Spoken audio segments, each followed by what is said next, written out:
चित्परिपूरितान्तर्भाष्याण्डकोशं हरितोपलाभम् तथाभयेतं विधि सर्वपूर्वगीर्वाणविज्ञानदमानतोऽस्मि प्रथमो हनुमान् नाम द्वितीयो भीमयेव च पूर्णप्रज्ञस्तृतीयस्तु भगवत्कार्यसाधकः बुद्धिर्बलं यशोधैर्यं निर्भयत्वम् अरोगता अजाड्यं वाक्पटुत्वं च हनूमत् स्मरणाद् भवेत् पृथ्वीमण्डलमध्यस्थाः पूर्णबोधमतानुगाः वैष्णवा विष्णुहृदयाः तन्नमस्ये मम जन्माद्यस्य यतोऽन्वयादितरतश्चार्थेष्वभिज्ञस्वराट् तेने ब्रह्महृदाय आदिकवये मुह्यन्ति यं सूरयः तेजो वारिमृदां यथा विनिमयो यत्र त्रिसर्गो मृषा धाम्ना स्वेन सदा निरस्तकुहकं सत्यं परं धीमहि सृष्टिस्थित्यप्येहानियतिदृशितमो बन्धमोक्षाश्च यस्मात् अस्य श्रीब्रह्मरुद्रप्रभृतिसुरनरद्वीषशत्रुरात्मकस्य विष्णोर्व्यस्ताः समस्ताः सकलगुणनिधिः सर्वदोषव्यपेतः पूर्णानन्दो व्ययो यो गुरुरपि परमः चिन्तयेतं महान्तम् यं प्रव्रजन्तमनुपेतमपेतकृत्यं द्वैपायनो विरहकातर आजुहाव पुत्रेति तन्मयतया तरवोऽपि नेदुः तं सर्वभूतहृदयं मुनिमानतोऽस्मि श्रीगुरुभ्यो नमः हरिः ओम् ಆ ಕಣ್ಣಿಗೆ ಆ ಲಿಕ್ವಿಡ್ ಹಾಕ್ಯೋ ಬಾ ಕೂತ್ಕೊ ಹಾಕ್ತೀನಿ ಏನ್ ಪಟ್ಟಿದೆ ಅಂತ ಹೇಳು ನಾನು ಕಣ್ಣಿ ಕೂತ್ಕೊ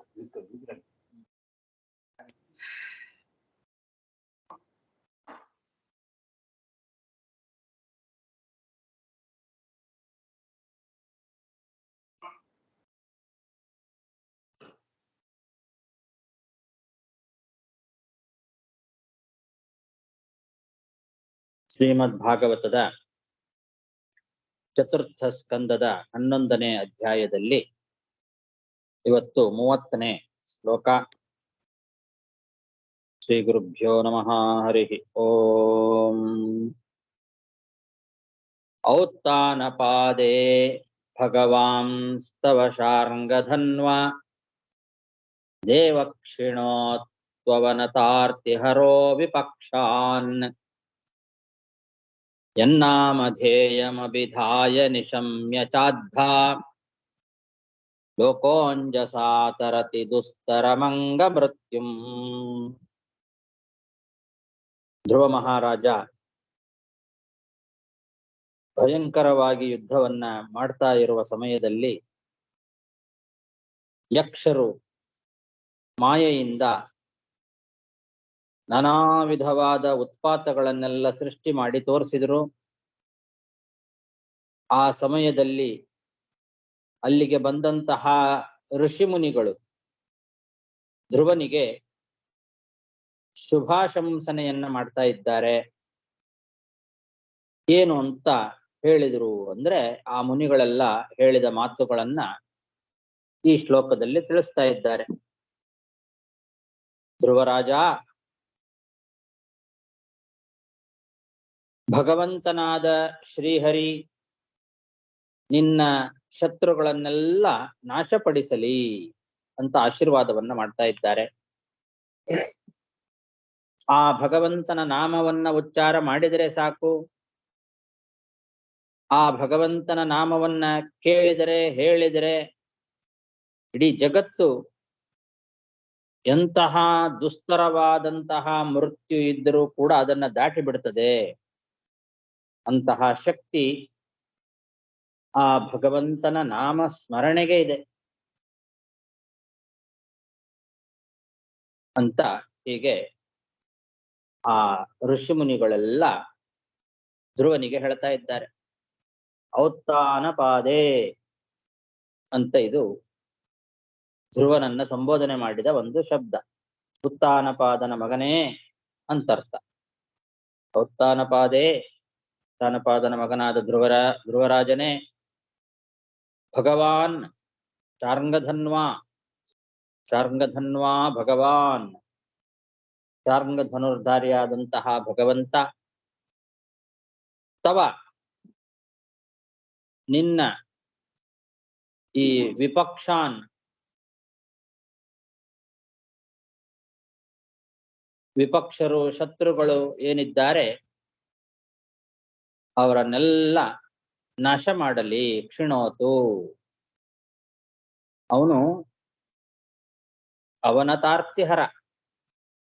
ಆ ಭಗವಂತ ಅವನತ ಆರ್ತಿ ಏನಿದೆ, ಅವನತರು ಅಂದ್ರೆ ಅವನನ್ನ ಶರಣಾಗತರಾಗಿ ಬಂದವರು, ಅಂಥವರ ಆರ್ತಿಹರ, ಅವರ ಕಷ್ಟಗಳನ್ನೆಲ್ಲ ಪರಿಹಾರ ಮಾಡ್ತಕ್ಕಂಥವನು ಆ ಭಗವಂತ ಶ್ರೀಮನ್ನಾರಾಯಣ. ನಾಮಧೇಯಂ ಅಭಿದಾಯ, ಆ ಭಗವಂತನ ನಾಮಧೇಯವನ್ನ ಹೇಳಿ ಅದ್ಧಾ ಸಾಕ್ಷಾತ್ ಆ ಭಗವಂತನ ನಾಮೋಚ್ಚಾರಣೆಯನ್ನು ಮಾಡೋದ್ರಿಂದ ಲೋಕಃ ದುಸ್ತರಂ ಮೃತ್ಯುಂ ತರಸ ಅಂಜಸ ತರತಿ, ದುಸ್ತರವಾದಂತಹ ಮೃತ್ಯುವನ್ನು ಕೂಡ ಸುಲಭವಾಗಿ ದಾಟಿ ಬಿಡುತ್ತದೆ. ಅಂತಹ ನಾಮ ಭಗವಂತನ ನಾಮ. ಆದ್ದರಿಂದ ಆ ಭಗವಂತ ನಿನ್ನ ಎಲ್ಲ ಶತ್ರುಗಳನ್ನು ಕೂಡ ನಾಶ ಮಾಡಲಿ ಅಂತ. ಅಂದ್ರೆ ಈಗ ದೇವತೆಗಳು ಋಷಿ ಮುನಿಗಳೆಲ್ಲ ಧ್ರುವನಿಗೆ ಸೂಚ್ಯವಾಗಿ ನಾರಾಯಣಾಸ್ತ್ರವನ್ನ ಪ್ರಯೋಗ ಮಾಡು ಅಂತ ತಿಳಿಸ್ತಾ ಇದ್ದಾರೆ. ಈ ಸಮಯದಲ್ಲಿ ನೀನು ನಾರಾಯಣ ನಾಮವನ್ನ ಉಚ್ಚಾರ ಮಾಡಿದರೆ ಶತ್ರು ನಿಗ್ರಹ ಅಂತನ್ನೋದು ಬಹಳ ಸುಲಭವಾಗಿ ಆಗ್ತದೆ ಅಂತ ಹೇಳುವ ಮೂಲಕ ನಾರಾಯಣಾಸ್ತ್ರ ಪ್ರಯೋಗ ಮಾಡು ಅನ್ನೋದನ್ನ ಸೂಚನೆ ಕೊಡ್ತಾ ಇದ್ದಾರೆ ಋಷಿಮುನಿಗಳೆಲ್ಲರೂ ಕೂಡ. ಮುನಯ ಊಚುಹು ಔತ್ಥಾನಪಾದೇ ಭಗವಾಂಸ್ತವ ಶಾರ್ಂಗಧನ್ವಾ ದೇವಕ್ಷಿಣೋತ್ವವನತಾರ್ತಿಹರೋ ವಿಪಕ್ಷಾನ್ ಯನ್ನಾಮಧೇಯಮಭಿಧಾಯ ನಿಶಮ್ಯ ಚಾದ್ಧಾ ಲೋಕೋಂಜಸಾ ತರತಿ ದುಸ್ತರಮಂಗ ಮೃತ್ಯುಂ ನಿಶಮ್ಯ ವದತಾಮೇವ ಏವಂ ಋಷೀಣಾಂ ಧನುಷಿ ಧ್ರುವಃ ಸಂದಧೇಸ್ತ್ರಮುಪಸ್ಪೃಶ್ಯ ಯನ್ನಾರಾಯಣ ನಿರ್ಮಿತಂ. ಇದನ್ನ ಮೈತ್ರೇಯರು ಹೇಳ್ತಾ ಇರ್ತಕ್ಕಂತಹ ಮಾತು. ಮೈತ್ರೇಯ ಉವಾಚ ಅಂತ ಇಟ್ಕೊಳ್ಬೇಕು. ಮೈತ್ರೇಯರು ವಿದುರನಿಗೆ ಹೇಳ್ತಾ ಇದ್ದಾರೆ, ಋಷಿಮುನಿಗಳೆಲ್ಲ ಹೀಗೆ ಹೇಳಿದ್ದನ್ನ ಕೇಳಿ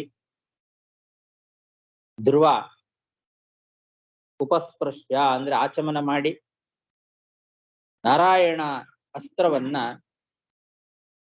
ತನ್ನ ಧನುಸ್ಸಿಗೆ ಏರಿಸಿದ.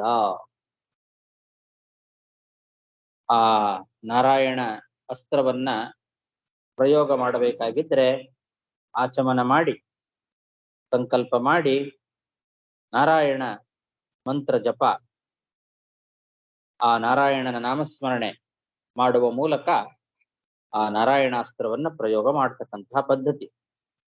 ಹಾಗಾಗಿ ಉಪಸ್ಪೃಶ್ಯ ನಾರಾಯಣ ನಿರ್ಮಿತಂ ಅಸ್ತ್ರಂ ಸಂದಧೆ, ಆಚಮನ ಮಾಡಿ ನಾರಾಯಣ ನಿರ್ಮಿತವಾದ ಯಾವ ಒಂದು ಅಸ್ತ್ರ ಇದೆ ಆ ಅಸ್ತ್ರವನ್ನ ಸಂದಧೆ ಅಂದ್ರೆ ಏರಿಸಿದ, ಧನುಷ್ಸಿಗೆ ಆ ಒಂದು ನಾರಾಯಣಾಸ್ತ್ರವನ್ನ ಏರಿಸಿದ.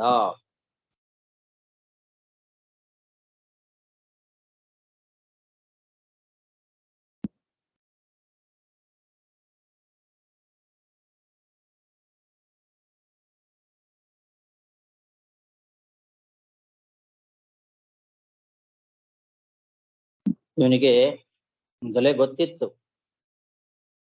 ಅಸುರರ ಎಲ್ಲ ನಾಶ ಆಗಬೇಕು ಅಂತಾದ್ರೆ ಅಂತಹ ನಾಶವನ್ನ ಮಾಡಲಿಕ್ಕೆ ಸಮರ್ಥವಾದದ್ದು ನಾರಾಯಣ ಅಸ್ತ್ರ ಅನ್ನೋದು ಧ್ರುವನಿಗೆ ಮೊದಲೇ ಗೊತ್ತಿತ್ತು. ಅದೇ ಸಮಯಕ್ಕೆ ಸರಿಯಾಗಿ ಋಷಿಮುನಿಗಳು ಕೂಡ ಬಂದು ಅದನ್ನೇ ಉಪದೇಶ ಮಾಡಿದ್ರು. ಅದನ್ನ ತಿಳಿದು ಧ್ರುವ ನಾರಾಯಣಾಸ್ತ್ರವನ್ನ ಪ್ರಯೋಗ ಮಾಡಿದ. ಮೈತ್ರೇಯ ಉವಾಚ ನಿಶಮ್ಯವದತಾಮೇವಂ ಋಷೀಣಾಂ ಧನುಷಿ ಧ್ರುವಃ ಸಂದಧೇಸ್ತ್ರಮುಪಸ್ಪೃಶ್ಯ ಯನ್ನಾರಾಯಣ ನಿರ್ಮಿತಂ ಸಂಧೀಯಮಾನ ಏತಸ್ಮಿನ್ ಮಾಯಾ ಗುಹ್ಯಕ ನಿರ್ಮಿತಾಃ ಕ್ಷಿಪ್ರಂ ವಿನೇಶುರ್ವಿದುರ ಕ್ಲೇಶಾ ಜ್ಞಾನೋದಯೇ ಯಥಾ. ವಿದುರ ಅಂತ ಮೈತ್ರೇಯರು ಸಂಬೋಧನೆ ಮಾಡಿ ಹೇಳ್ತಾ ಇದ್ದಾರೆ, ತಮ್ಮ ಮಾತನ್ನು ಮುಂದುವರಿಸ್ತಾ ಇಲೆ ವಿದುರನೇ, ಧ್ರುವ ಮಹಾರಾಜ ಈ ರೀತಿಯಾಗಿ ನಾರಾಯಣಾಸ್ತ್ರವನ್ನ ಪ್ರಯೋಗ ಮಾಡ್ತಾ ಇದ್ದಂತೆ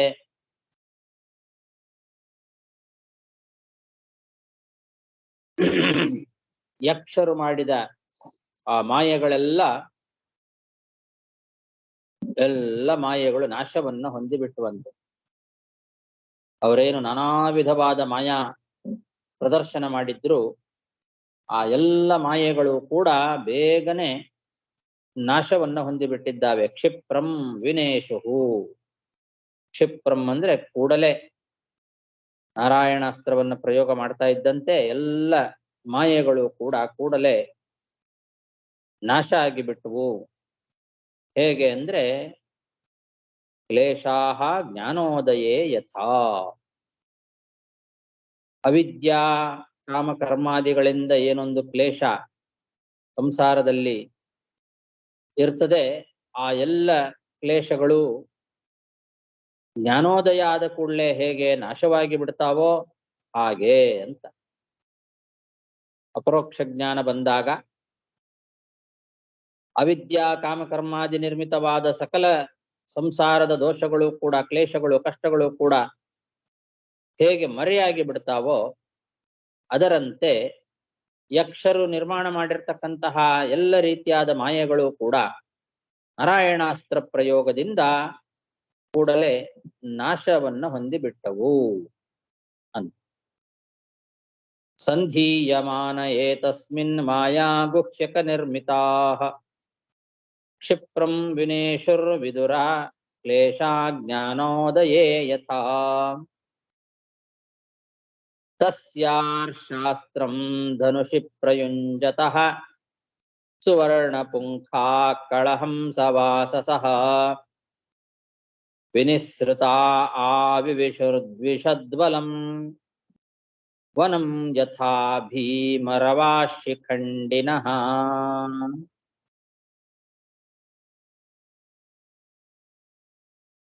ಋಷಿಮುನಿಗಳೆಲ್ಲ ಬಂದು ಧ್ರುವನಿಗೆ ನಾರಾಯಣಾಸ್ತ್ರವನ್ನ ಪ್ರಯೋಗ ಮಾಡು ಅಂತ ಏನು ಸೂಚನೆಯನ್ನ ಕೊಟ್ರು, ಆ ನಾರಾಯಣಾಸ್ತ್ರವನ್ನ ಧ್ರುವ ಬಿಲ್ಲಿಗೆ ಏರಿಸಿ ಪ್ರಯೋಗ ಮಾಡಿದಾಗ ಅಸಂಖ್ಯವಾದ ಬಾಣಗಳು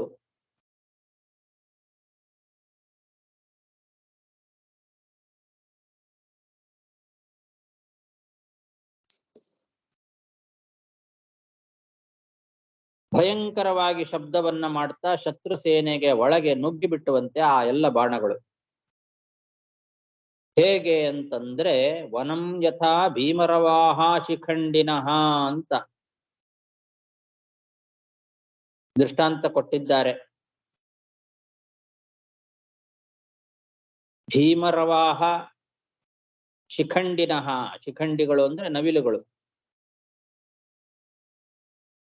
ನವಿಲುಗಳು ಕೇಕೆ ಹಾಕ್ತಾ ಕಾಡನ್ನ ನುಗ್ಗುವಂತೆ,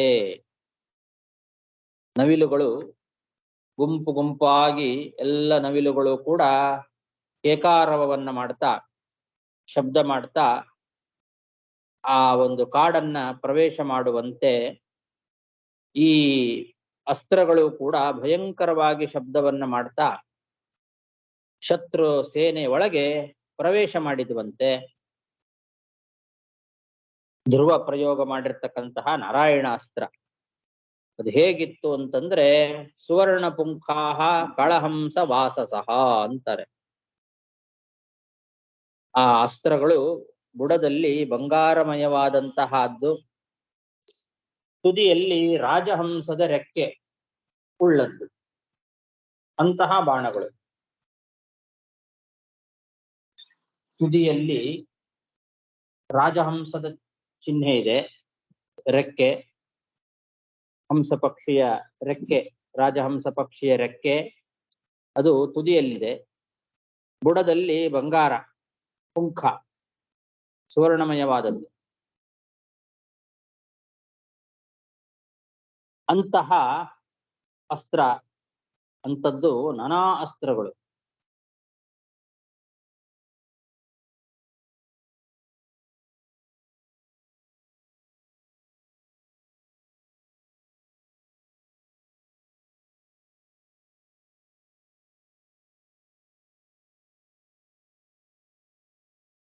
ಬಾಣಗಳು ಸುವರ್ಣ ಪುಂಖ ಅಂದ್ರೆ ಮೂಲ, ಪುಂಖ ಅಂದ್ರೆ ಮೂಲ ಪ್ರದೇಶ ಅಂದ್ರೆ ಬುಡ, ಅದು ಸುವರ್ಣಮಯವಾಗಿತ್ತು. ಆಮೇಲೆ ತುದಿಯಲ್ಲಿ ರಾಜಹಂಸ ಪಕ್ಷಿಯ ರೆಕ್ಕೆ ಅದರಂತೆ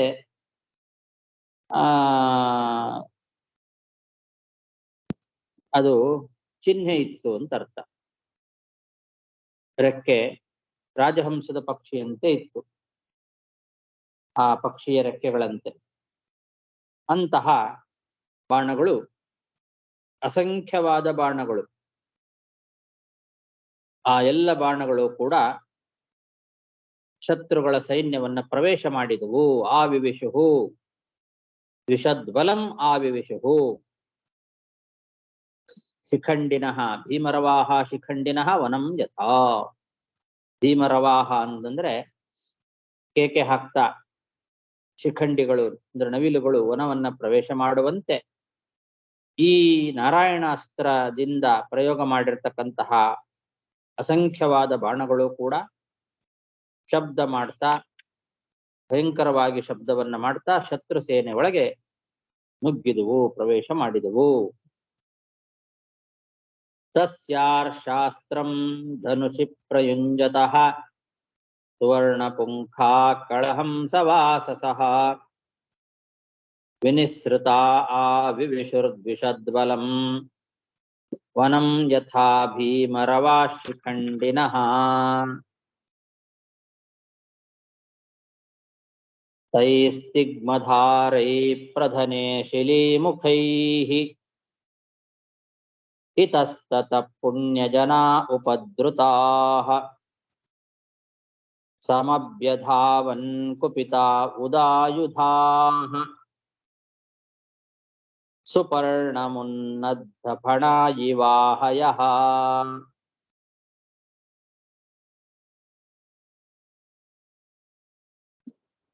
ಧ್ರುವ ಪ್ರಯೋಗ ಮಾಡಿರ್ತಕ್ಕಂತಹ ಆ ಬಾಣಗಳು ತಿಗ್ಮಧಾರೈಹಿ ಬಹಳ ತೀಕ್ಷ್ಣವಾದಂತಹ ಧಾರೆ ಉಳ್ಳವುಗಳಾಗಿದ್ದುವು. ಆ ಬಾಣಗಳು ರಣರಂಗದಲ್ಲಿ ಇರ್ತಕ್ಕಂತಹ ಎಲ್ಲ ಯಕ್ಷರನ್ನು ಕೂಡ ಉಪದ್ರುತಾಹ ಉಪದ್ರವ ಮಾಡಿದ್ದಾವೆ, ಎಲ್ಲ ಕಡೆಯಲ್ಲಿ ಗಾಯಗೊಳಿಸಿದ್ದಾವೆ. ಆ ಯಕ್ಷರಿಗೆಲ್ಲ ಇವನು ಪ್ರಯೋಗ ಮಾಡಿದ ಬಾಣದಿಂದ ಎಲ್ಲ ಕಡೆಯಲ್ಲಿ ಗಾಯಗಳಾಗಿದ್ದಾವೆ. ಆ ಯಕ್ಷರಿಗೆ ಕೋಪ ಬಂತಂತೆ. ಯಾಕೆಂದ್ರೆ ಆಯುಧದಿಂದ ಧ್ರುವ ಹೊಡಿತಾ ಇದ್ದಾನೆ, ಗಾಯ ಆಗಿದೆ ಮೈಗೆ. ಹಾವುಗಳು ಹೆಡೆ ಎತ್ತಿ ಗರುಡನ ಮುಂದೆ ಬರುವಂತೆ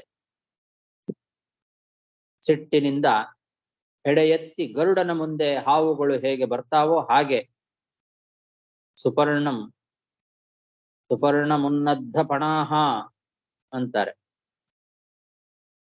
ಉನ್ನದ್ಧ ಪಣಾಹ ಸುಪರ್ಣಂ ಇವ ಅಹಯಃ.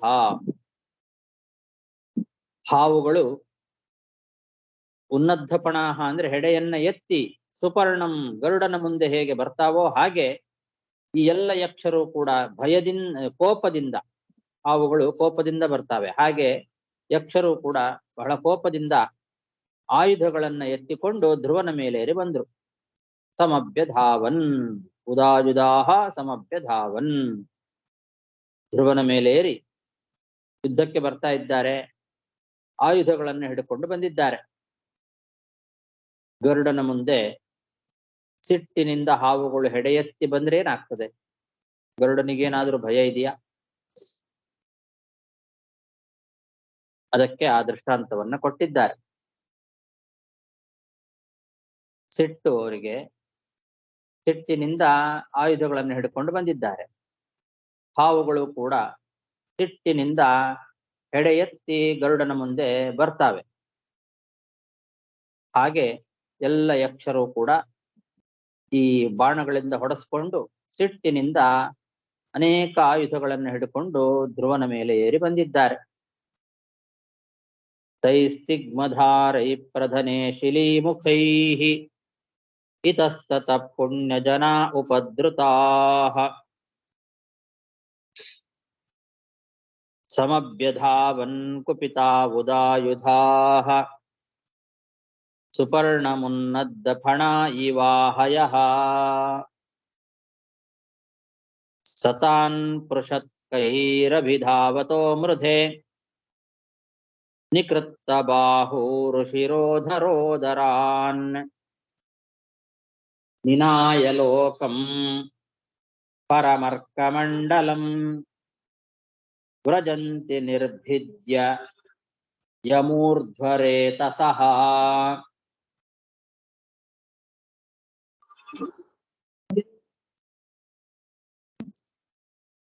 ಈ ರೀತಿ ಆ ಎಲ್ಲ ಯಕ್ಷರು ನಾನಾ ವಿಧವಾದ ಆಯುಧಗಳನ್ನು ಹಿಡ್ಕೊಂಡು ಧ್ರುವನ ಮೇಲೇರಿ ಬಂದಾಗ ಆ ಎಲ್ಲ ಯಕ್ಷರ ತೋಳು, ತೊಡೆ, ಕುತ್ತಿಗೆ, ಹೊಟ್ಟೆ ಮೊದಲಾದವುಗಳನ್ನ ಕತ್ತರಿಸಿ ಬಿಟ್ಟನಂತೆ ಬಾಣಗಳಿಂದ.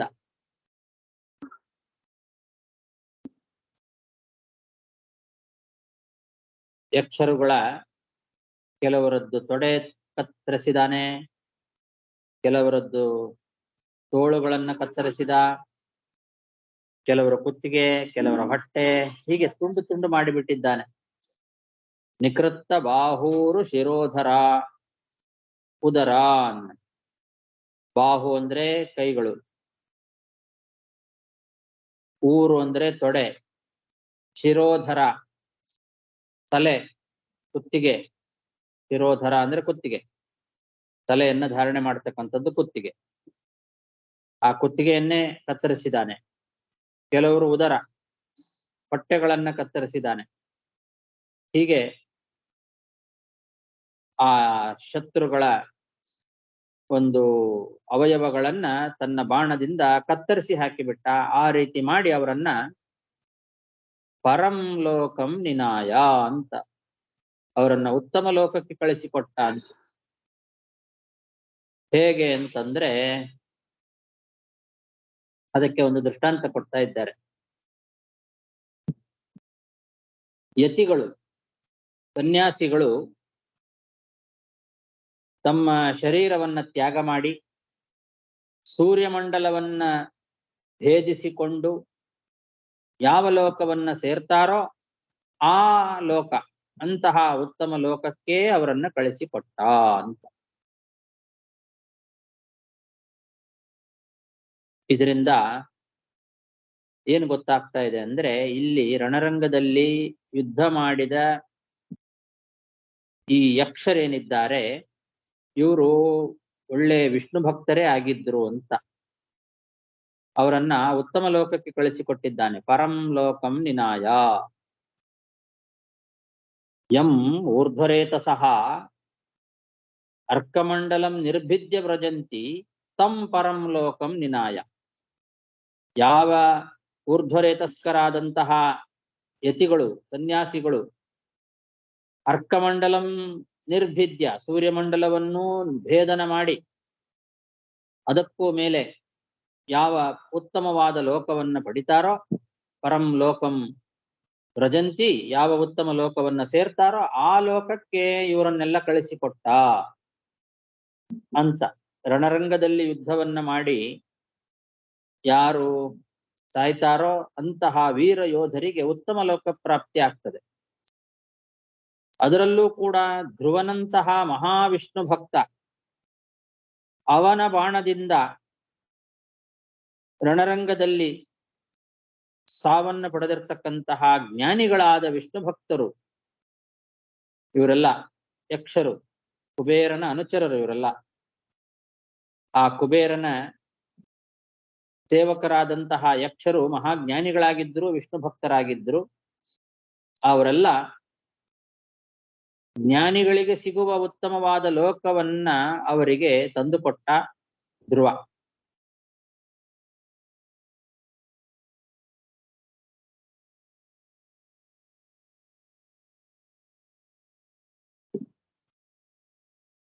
ಸತಾನ್ ಪೃಷತ್ಕೈರವಿಧಾವತೋ ಮೃಧೆ ನಿಕೃತ್ತ ಬಾಹೂರುಷಿರೋಧರೋದರಾನ್ ನಿನಾಯ ಲೋಕಂ ಪರಮರ್ಕಮಂಡಲಂ ವ್ರಜಂತಿ ನಿರ್ಭಿದ್ಯ ಯಮೂರ್ಧ್ವರೇತಸಃ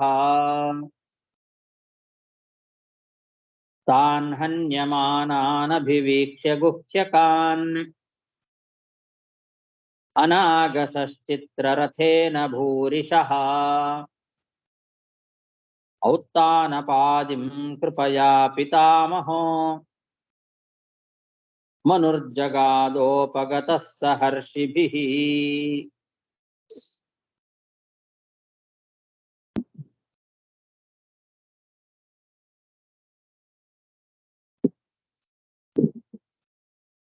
ಹೀಗೆ ಧ್ರುವ ಎಲ್ಲ ಯಕ್ಷರನ್ನು ಕೂಡ ಕತ್ತರಿಸಿ ತನ್ನ ಬಾಣಗಳಿಂದ ತುಂಡು ತುಂಡು ಮಾಡಿ ಅವರನ್ನೆಲ್ಲ ಪರಲೋಕಕ್ಕೆ ಕಳಿಸ್ತಾ ಇದ್ದಾನೆ. ಹೀಗೆ ಮಾಡ್ತಾ ಮಾಡ್ತಾ ಏನು ಇಡೀ ಯಕ್ಷರ ಕುಲವನ್ನೇ ನಾಶ ಮಾಡಿಬಿಟ್ನೋ ಏನು ಅಂತ ಒಂದು ಪ್ರಶ್ನೆ ಬರ್ತದೆ. ಎಲ್ಲ ಯಕ್ಷರನ್ನು ಕೂಡ ಹೀಗೆ ನಾಶ ಮಾಡಿ ಯಾರು ಯಕ್ಷರು ಇಲ್ಲದೇ ಇರುವಂತೆ ಮಾಡಿಬಿಟ್ನಾ ಅಂತ ಒಂದು ಪ್ರಶ್ನೆ ಬಂದ್ರೆ ಅದಕ್ಕೆ ಈ ಶ್ಲೋಕದಲ್ಲಿ ಉತ್ತರವನ್ನ ಕೊಡ್ತಾ ಇದ್ದಾರೆ. ಬಹಳ ಸಂಖ್ಯೆಯಲ್ಲಿ ಯಕ್ಷರನ್ನ ನಾಶ ಮಾಡ್ತಾ ಇದ್ದಾನೆ. ಆ ಯಕ್ಷರು ನಿರಪರಾಧಿಗಳು, ಪಾಪ ಅವ್ರ್ಯಾರು ಏನು ಅನ್ಯಾಯ ಮಾಡಿದವರಲ್ಲ. ಇವನಾಗೆ ಹೋಗಿ ಅವ್ರ ಲೋಕಕ್ಕೆ ಹೋಗಿ ಆ ಯಕ್ಷರನ್ನೆಲ್ಲ ತಡವಿ ಅವರನ್ನೆಲ್ಲ ನಾಶ ಮಾಡ್ತಾ ಇದ್ದಾನೆ.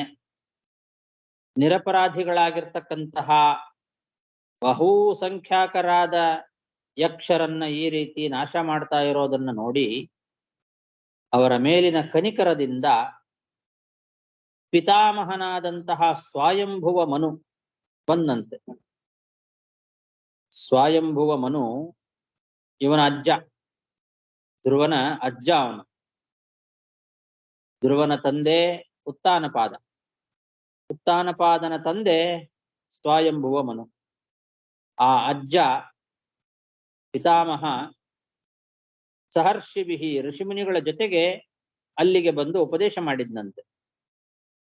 ಔತ್ತಾನಪಾದಿಂ, ಉತ್ತಾನಪಾದನ ಮಗನಾದಂತಹ ಧ್ರುವನಿಗೆ ಬಂದು ಉಪದೇಶ ಮಾಡ್ತಾ ಇದ್ದಾನೆ ಸ್ವಯಂಭುವ ಮನು. ಯಾಕೆ? ಅನಾಗಸಹ, ಇವರು ತಪ್ಪು ಮಾಡದೇ ಇರ್ತಕ್ಕಂಥವ್ರು ಯಕ್ಷರು. ಭೂರಿಶಃ, ಬಹಳ ಜನ ಇದ್ದಾರೆ. ಆ ಬಹಳ ಜನರನ್ನ ಧ್ರುವ ಸಾಯಿಸ್ತಾ ಇದ್ದಾನೆ. ಇದನ್ನ ನೋಡಿ ಸ್ವಯಂಭುವ ಮನು ಅವರ ಮೇಲಿನ ಕನಿಕರದಿಂದ, ಕೃಪಯಾ, ಅವರ ಮೇಲಿನ ಕೃಪೆಯಿಂದ ಅಜ್ಜ ಪಿತಾಮಹನಾದಂತಹ ಮನು ಮಹಾರಾಜ ಋಷಿಮುನಿಗಳ ಜೊತೆಗೆ ಅಲ್ಲಿಗೆ ಬಂದು ಮುಂದೆ ಹೇಳುವ ರೀತಿಯಲ್ಲಿ ಉಪದೇಶವನ್ನ ಮಾಡ್ತಾನೆ ಧ್ರುವನಿಗೆ.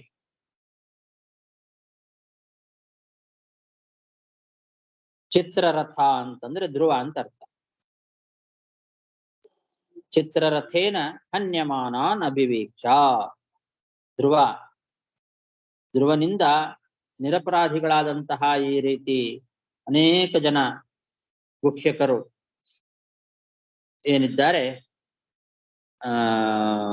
ಯಕ್ಷರು ಸಾಯ್ತಾ ಇರೋದನ್ನ ನೋಡಿ ಅವರ ಮೇಲಿನ ಕೃಪೆಯಿಂದ ಪಿತಾಮಹನಾಗಿರ್ತಕ್ಕಂತಹ ಸ್ವಯಂಭುವಮನು ಋಷಿಮುನಿಗಳ ಜೊತೆಗೆ ಅಲ್ಲಿಗೆ ಬಂದು ಉಪದೇಶವನ್ನ ಮಾಡಿದ. ಜಗಾದ ತಾನ್ ಹನ್ಯಮಾನಾನಭಿವೀಕ್ಷ್ಯ ಗುಹ್ಯಕಾನ್ ಅನಾಗಸಶ್ಚಿತ್ರರಥೇನ ಭೂರಿಶಃ ಔತ್ತಾನಪಾದಿಂ ಕೃಪಯಾ ಪಿತಾಮಹೋ ಮನುರ್ಜಗಾದೋಪಗತಃ ಸಹರ್ಷಿಭಿಃ. ಮನುರ್ವಾಚ ಅಲಂ ವತ್ಸಾತಿರೋಷೇಣ ತಮೋದ್ವಾರೇಣ ಪಾಪ್ಮನಾ ಏನ ಪುಣ್ಯಜನಾನೇತಾನ್ ಅವಧೀಸ್ತ್ವಮನಾಗಸಃ. ಮನು ಮಹಾರಾಜ ಸ್ವಯಂಭುವ ಮನು ಮೊಮ್ಮಗನಾದಂತಹ ಧ್ರುವನಿಗೆ ಹೇಳ್ತಾ ಇದ್ದಾನೆ, ಮಗುವೇ, ವತ್ಸ ಅಂತ ಸಂಬೋಧನೆ ಮಾಡ್ತಾನೆ. ಮಗು, ಸಾಕು, ಯಾಕೆ ಸುಮ್ಮನೆ ನಿರಪರಾಧಿಗಳಾದಂತಹ ಈ ಯಕ್ಷರನ್ನೆಲ್ಲ ಸಂಹಾರ ಮಾಡ್ತಾ ಇದ್ದಿ? ಆ ಕೋಪವನ್ನ ಬಿಡು, ಸಾಕು ಮಾಡ್ಕೋ ಅಂತಾನೆ. ಅತಿರೋಷೇಣ, ಬಹಳ ಕೋಪ ಮಾಡಿಕೊಂಡು ಇವ್ರನ್ನೆಲ್ಲ ಸಾಯಿಸ್ತಾ ಇದ್ದಿ. ಕೋಪ ಅಂತನ್ನೋದು ಒಳ್ಳೇದಲ್ಲ, ಅದು ಪಾಪ ಸಾಧನ, ಅದು ಜ್ಞಾನಕ್ಕೆ ಪ್ರತಿಬಂಧಕವಾದದ್ದು, ನರಕಕ್ಕೆ ಕಾರಣವಾದದ್ದು, ಪಾಪಕ್ಕೆ ಸಾಧನವಾದಂಥದ್ದು ಈ ಕೋಪ. ಆ ರೀತಿ ಅತಿಯಾದ ಕೋಪವನ್ನ ಏನು ಮಾಡ್ತಾ ಇದ್ದಿ, ಅದನ್ನ ಸಾಕು ಮಾಡ್ಕೋ ಅಂತ ಹೇಳ್ತಾ ಇದ್ದಾನೆ. ಆ ಕೋಪದಿಂದ ಸುಮ್ಮನೆ ನಿರಪರಾಧಿಗಳಾದಂತಹ ಯಕ್ಷರನ್ನೆಲ್ಲ ಸಂಹಾರ ಮಾಡ್ತಾ ಇದ್ದಿ, ಸಾಕು, ಬಿಡು ಅವ್ರನ್ನ. ಆ ಕೋಪವನ್ನ ಬಿಡು. ಆ ಕೋಪ ಪಾಪ್ಮನ ತಮೋದ್ವಾರೇಣ ಅಂತ, ಅದು ತಮೋದ್ವಾರ ಅಂದ್ರೆ ನರಕಕ್ಕೆ ಕಾರಣವಾಗ್ತಕ್ಕಂಥದ್ದು. ಪಾಪ್ಮನ ಅಂದ್ರೆ ಪಾಪ ಸಾಧನವಾದದ್ದು. ಅಂಥದ್ದು ಅತಿರೋಷ, ಅತ್ಯಂತ ಕೋಪ ಮಾಡಬಾರದು. ಹಾಗೆ ಬಹಳ ಕೋಪ ಮಾಡ್ಕೊಳ್ತಾ ಇದ್ದೀಯ ಅವ್ರ ಮೇಲೆ ನೀನು. ಈ ಅತಿರೋಷ ಒಳ್ಳೇದಲ್ಲ, ಅದು ತಮೋದ್ವಾರ, ಪಾಪಕ್ಕೆ ಕಾರಣವಾದದ್ದು. ತಮೋದ್ವಾರ ಅಂತಂದ್ರೆ ಇಲ್ಲಿ ನರಕ ಸಾಧನ ಅಂತ ಅರ್ಥ. ನರಕಕ್ಕೆ ಸಾಧನವಾದದ್ದು, ಪಾಪಕ್ಕೆ ಕಾರಣವಾದದ್ದು, ಯಥಾರ್ಥ ಜ್ಞಾನಕ್ಕೆ ಪ್ರತಿಬಂಧಕವಾದದ್ದು ಆ ಒಂದು ಕೋಪ. ಅಂತಹ ಕೋಪವನ್ನ ಬಿಡು, ಸಾಕು. ಬಿಟ್ಟು ಅವರೆಲ್ಲ ನಿರಪರಾಧಿಗಳು, ಅವ್ರನ್ನೆಲ್ಲ ಸಂಹಾರ ಮಾಡ್ತಾ ಇದ್ದಿ, ಸಾಕು ಮಾಡು, ಈ ಯುದ್ಧವನ್ನ ಸಾಕು, ನಿಲ್ಲಿಸು ಅಂತ ಅಜ್ಜ ಸ್ವಯಂಭುವಮನು ಮೊಮ್ಮಗನಾದಂತಹ ಧ್ರುವನಿಗೆ ವತ್ಸ ಅಂತ, ಮಗುವೇ ಅಂತ ಸಂಬೋಧನೆ ಮಾಡಿ ಅವರಿಗೆ, ಆ ಧ್ರುವನಿಗೆ ಉಪದೇಶ ಮಾಡ್ತಾ ಇದ್ದಾನೆ. ಅಲಂ ವತ್ಸಾತಿರೋಷೇಣ ತಮೋದ್ವಾರೇಣ ಪಾಪ್ಮನ ಏನ ಪುಣ್ಯಜನಾನೇತಾನ್ ಅವಧೀಸ್ತ್ವಮನಾಗಸಃ. ಶ್ರೀಕೃಷ್ಣಾರ್ಪಣಮಸ್ತು.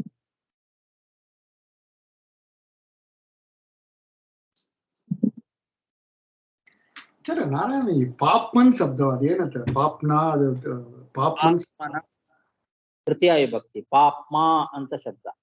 ಆತ್ಮನ್ ಶಬ್ದ ಹಂಗ. ಪಾಪ್ಮಾ, ಪಾಪ್ಮಾನು ಪಾಪ್ಮ, ಪಾಪ್ಮನ ಅನ್ನೋದು ತೃತೀಯ ವಿಭಕ್ತಿ. ಪಾಪ್ಮ ಅಂದ್ರೆ ಪಾಪಕ್ಕೆ ಕಾರಣವಾದದ್ದು ಅಂತ ಅರ್ಥ. ಆಕಾರ ಸ್ತ್ರೀಲಿಂಗ ಶಬ್ದ. ಹೌದು, ಸ್ತ್ರೀಲಿಂಗ, ಪುಲ್ಲಿಂಗನೇ. ಪಾಪ್ಮ, ಪಾಪ್ಮಾನು ಪಾಪ್ಮಾನ. ಆತರ ರೂಪ ನಡೀತೀಯ ಸರ್? ರೂಪ ಒಂದು ನಿಮಗೆ ಬಂದು ಆತ್ಮನ್ ಇದೆಲ್ಲ ಹಾಗೆ ನಕಾರ ಅಂತ ಶಬ್ದ, ರೈಟ್? ಓಕೆ. ಆತ್ಮ ಪಾಪ್ಮನ್ ಶಬ್ದ. ಪಾಪ್ಮನ್ ಶಬ್ದ, ರೈಟ್? ಪಾಪ್ಮನ, ಆತ್ಮನ ಇದ್ದಂಗೆ ಪಾಪ್ಮನ. ಬಟ್ ಈ ತರ ಒಂದು ಧ್ರುವಣಿ ಅಡ್ವೈಸ್ ಕೊಡ್ತಾನೆ ಹಂಗೆ ಅಂದ್ರೆ ನಿಮ್ಗೆ ಧ್ರುವಣಿ ಅದು ಗೊತ್ತಿಲ್ಲ. ಇಲ್ಲ, ತಮೋ ದ್ವಾರ, ತಮೋ ಗುಣ ಹಂಗೆಂಬುದೆಲ್ಲ ಅವನಿಗೆ ಗೊತ್ತಿಲ್ಲವಲ್ಲ. ಹೇಳಿದ್ನಲ್ಲ, ಕರ್ಮ ಭಗವದಿಚ್ಛೆಯಿಂದ ನಡೆಯುತ್ತೆ ಪ್ರತಿಯೊಬ್ಬರದ್ದು ಕೂಡ. ಅದಕ್ಕೆ ಒಬ್ರದ್ದು ಇದೇ ಇರುತ್ತೆ, ಅಜ್ಜ ಬಂದು ಉಪದೇಶ ಮಾಡ್ಬೇಕು ಆಮೇಲೆ ಬಿಡಬೇಕು ಅಂತ. ಈ ಅಕ್ಷರದ್ದು ಕರ್ಮನು ಹಾಗಿತ್ತು, ಇವನಿಂದ ಸಾಯ್ಬೇಕು ಅಂತಿತ್ತು. ಎಲ್ಲ ಒಂದೊಂದು ಉದ್ದೇಶದಿಂದಲೇ ಆಗೋದು. ಬಟ್ ಈ ತರ ಮಾಡಂತಲ್ಲ ಅವ್ರಿಗೆ ಪಾಪ ಬಂದು ಅಂಟಾದಿಲ್ಲ. ದೇವರ ಸ್ವಲ್ಪದಂತೆ ಹೌದು. ಹಾಗಾಗಿ ಅದರಿಂದ ಏನು ಅವರಿಗೆ ಸಾಧನೆಗೆ ಭಂಗ ಆಗೋದಿಲ್ಲ. ಕ್ಷತ್ರಿಯ ಯುದ್ಧ ಅದರಿಂದ ಹೀಗೆ ಮಾಡಿದ.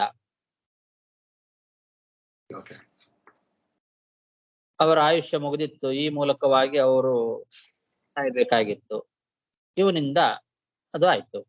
ಹೀಗೆಲ್ಲ ಒಂದೊಂದು ಕಾರಣಗಳು ಇರ್ತವೆ.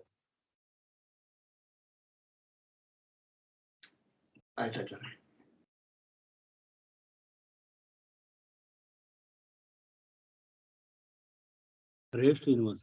ನಮಸ್ಕಾರ ಗುರುಗಳೇ. ನಮಸ್ಕಾರ. ನಮಸ್ಕಾರ. ಹರೇ ನಮಃ. ನಮಸ್ಕಾರ. ಹರೇ ನಮಃ.